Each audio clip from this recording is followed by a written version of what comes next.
Your first 3 months, it's lecture phase. You're in the classroom, and you have an assortment of teachings, anywhere from the nature and character of God to relationships to the Father heart of God, intercessory prayer, all kinds of teachings. And each week it's different with a different speaker.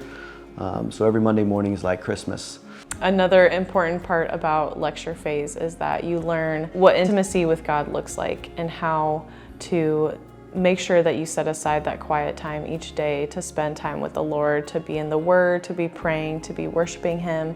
And then also a big part is just hearing God and hearing His voice, and what He wants to tell you as a child of God is so important and a huge part of YWAM. There's really no main objectives of you have to get to this certain point or you have to understand this certain theology. It really is about you knowing God better. And so while every week has a certain topic to it, it's not uncommon that all of the classmates will have taken something different away from that week, because the words of the speakers are really just a catapult for God to tell you what He's wanted to tell you. And you're in this place with your hands wide open and your ears are wide open, your heart's wide open. You've left your whole life and you're ready just to hear everything He has to say, and you hear it. Class is just as important as the community outside of class.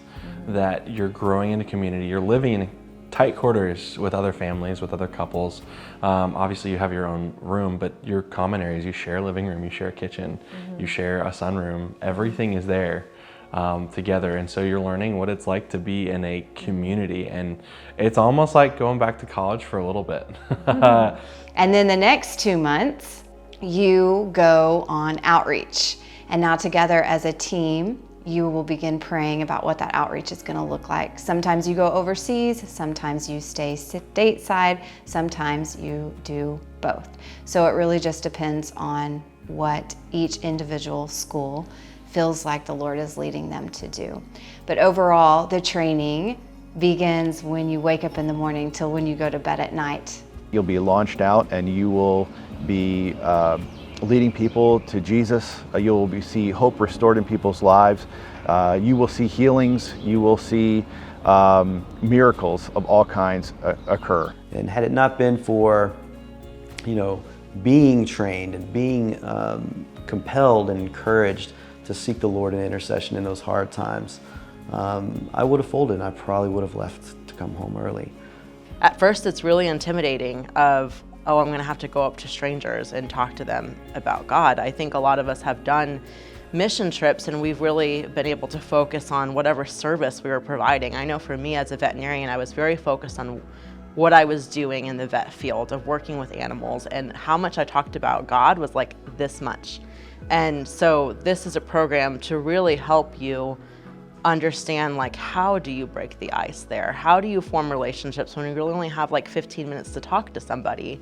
How do you talk about Jesus without it being weird?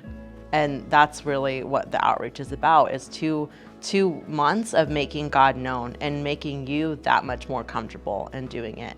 And it really will change your life. It's not just about, oh, I can do this when I go on outreach. It changes you and your perspective of talking to anybody that you reach in your life, so that once you're done with the Crossroads DTS, you'll have that perspective going forward. It won't be so weird to talk about your faith anymore. It's going to be really natural. So at the end of outreach, there's always a week of debrief time where you get together with your team. You kind of dissect what all God did in lecture phase and in outreach, and you share the testimonies, and it's a really great opportunity to understand what kind of you've gone through as a team and a family.